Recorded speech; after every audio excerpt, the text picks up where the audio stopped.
नमस्कार। हिंदी की कक्षा में एक बार फिर से आपका स्वागत है। आज हम गिल्लू पाठ का शेष भाग करेंगे। इस पाठ में लेखिका महादेवी वर्मा का एक छोटे चंचल जीव गिलहरी के प्रति प्रेम झलकता है। उन्होंने इस पाठ में उसके विभिन्न क्रियाकलापों और लेखिका के प्रति उसके प्रेम से हमें अवगत कराया है। अब तक हमने इस पाठ में पढ़ा कि एक दिन लेखिका की नज़र बरामदे में गिलहरी के एक छोटे से बच्चे पर पड़ी, जो शायद घोंसले से गिर गया होगा, जिसे दो कौवे मिलकर अपना शिकार बनाने की तैयारी में थे। लेखिका गिलहरी के बच्चे को उठाकर कमरे में ले गई, और यदि लेखिका उसका उपचार सही ढंग से नहीं करती तो शायद गिलहरी का यह बच्चा जीवित नहीं रहता।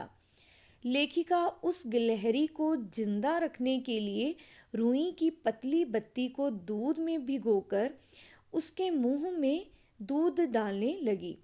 पहले वह जीव मरने के समान दिख रहा था, लेकिन लेखिका की सेवा से वह धीरे धीरे स्वस्थ हो गया।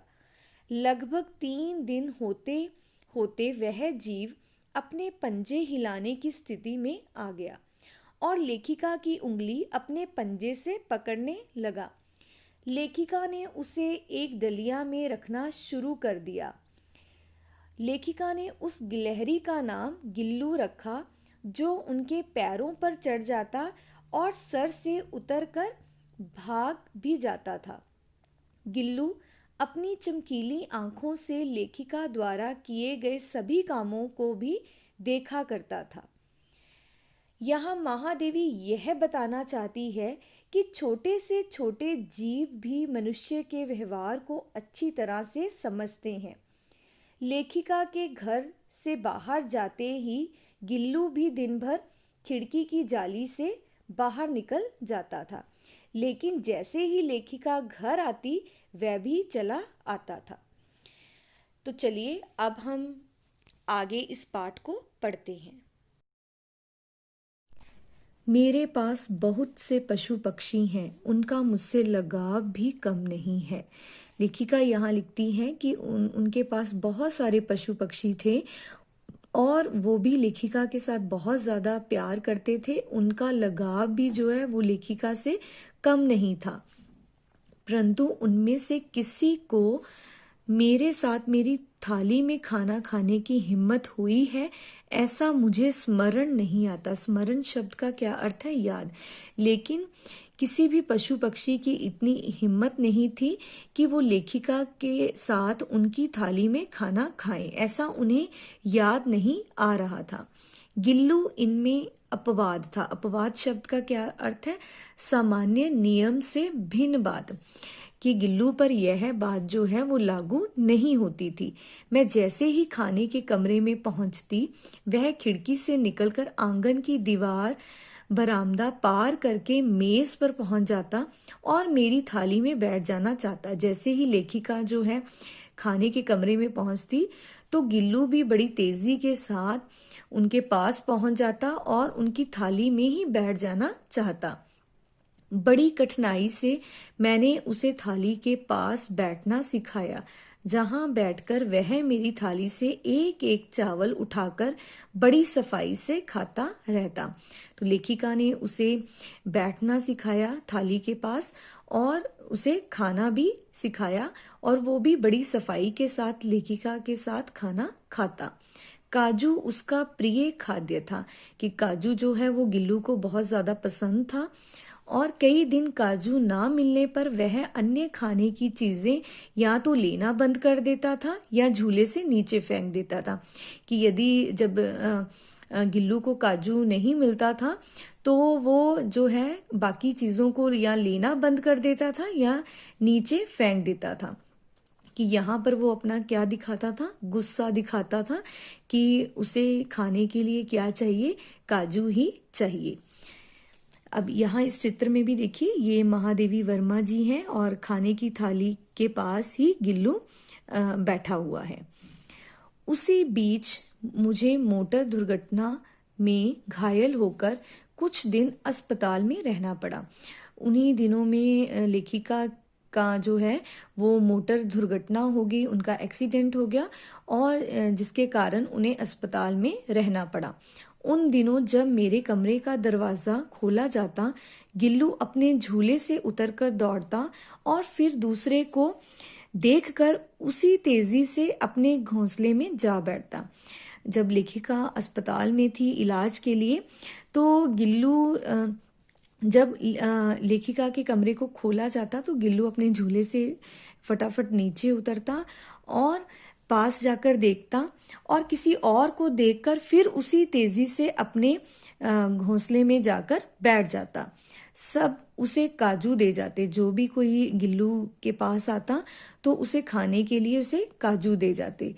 परंतु अस्पताल से लौटकर जब मैंने उसके झूले की सफाई की तो उसमें काजू भरे मिले, लेकिन जब लेखिका जो है अस्पताल से वापस घर लौटी तो उन्होंने उसके झूले की जब सफाई की तो उसमें काजू ही भरे मिले, जिससे पता चलता है कि वह उन दिनों अपना प्रिय खाद्य कितना कम खाता रहा, कि लेखिका वहाँ उस कमरे में नहीं थी और उसे लेखिका की कमी महसूस हो रही थी, इसलिए उसे अपना प्रिय खाद्य काजू भी अच्छा नहीं लग रहा था, तो उसने उसे काजू को भी बहुत कम खाया।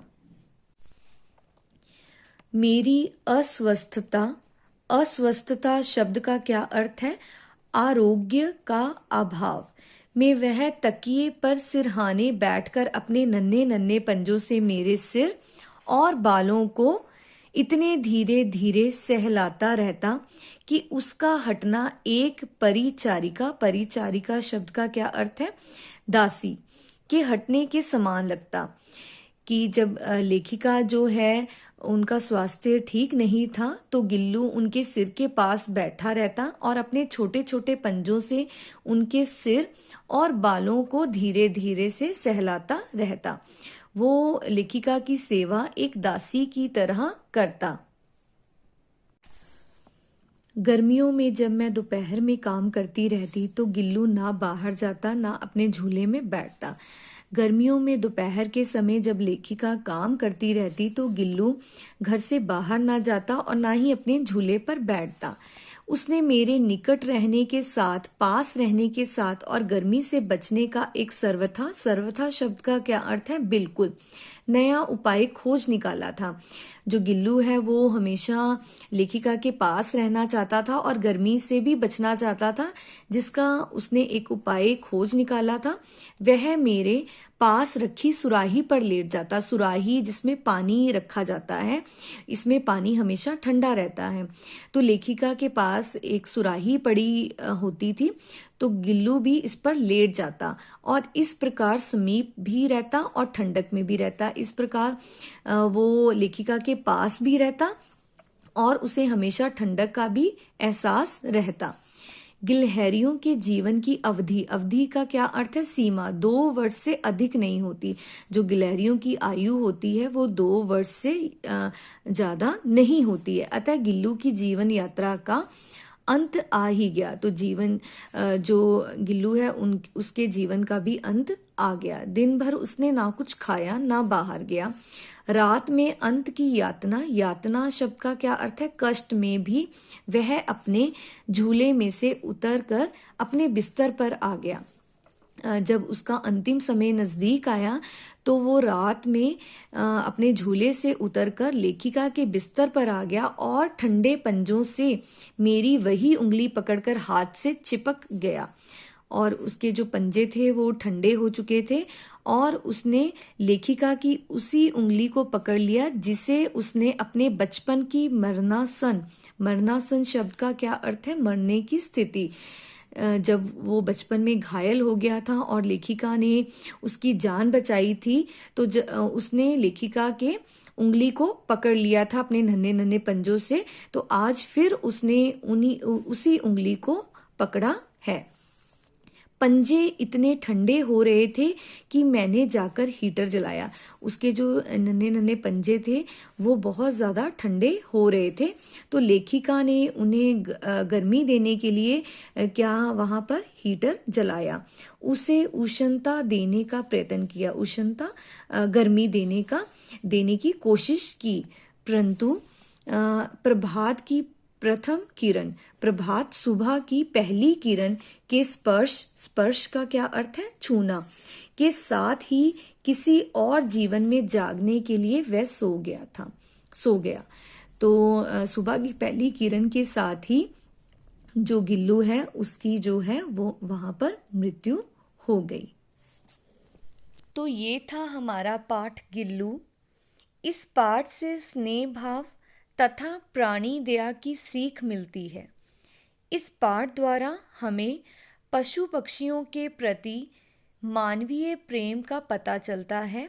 वहीं दूसरी ओर यह कहानी हमें बताती है कि जानवरों व पक्षियों से हमें प्रेम के स्थान पर प्रेम प्राप्त होता है।